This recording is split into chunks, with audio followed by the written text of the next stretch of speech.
Vamos continuar o estudo da lição? Ontem a gente falou um pouquinho a respeito de Moisés, como autor do livro de Deuteronômio. E hoje a gente vai continuar falando um pouquinho a respeito dele, mas agora, na lição de domingo, sobre o ministério de Moisés. Além dele ser escritor do Pentateuco, dos 5 primeiros livros da Bíblia, né, que os judeus conhecem como Torá, são livros extremamente importantes para a história de todos nós. Nos livros de Moisés a gente tem, né, a criação, a gente tem a queda, a gente tem a promessa da redenção, a gente tem o dilúvio, a gente tem a história de Abraão, a gente tem muitas histórias que são extremamente importantes para a nossa identidade como filhos de Deus. Agora, uma coisa que eu acho extremamente importante a gente destacar é o caráter responsável de líder de Moisés. E aí não tem como a gente não pensar no que a gente falou na lição de ontem. Moisés foi preparado para ser um grande líder político e um grande governador. O que aconteceu? Deus tirou ele de dentro do miolo político que ele estava, e Deus preparou para que ele fosse um líder, sim, político, que ele fosse um líder espiritual, mas principalmente que ele fosse liderado pelo maior líder de todos, que é Deus. E não tem como a gente não ver na história alguns momentos em que Moisés deixou muito claro esse senso de responsabilidade como líder, como alguém que levava aquele povo e que era responsável por todo aquele povo. A gente percebe muito o caráter do líder quando ele assume responsabilidades, quando ele assume erros dos seus liderados. O que a gente mais vê hoje em dia é quando pessoas que são lideradas erram, o líder o que é que faz?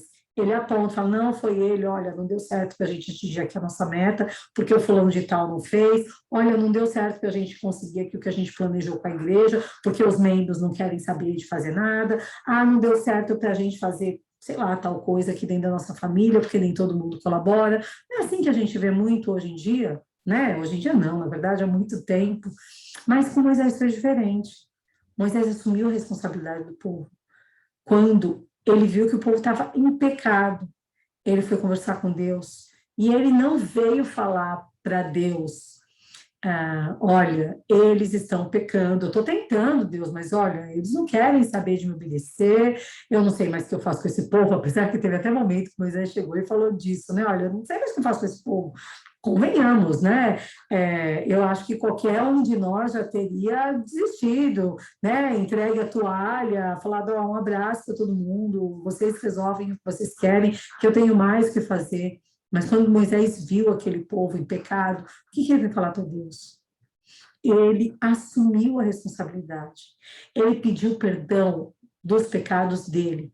Ele pediu para que o pecado daquelas pessoas recaísse sobre ele. E não tem como a gente não relacionar esse ministério de Moisés, esse senso de responsabilidade e esse papel de substituição que ele fez pelo povo que era liderado através dele, com o que Jesus fez por nós. Jesus é o nosso grande líder, é aquele que se dispôs a assumir o nosso pecado, aquele que se dispôs a carregar o nosso pecado no nosso lugar. Nunca se esqueçam desse ponto. A missão de Jesus, o papel que Jesus faz na nossa vida é o de substituição. Sabe, um alvo.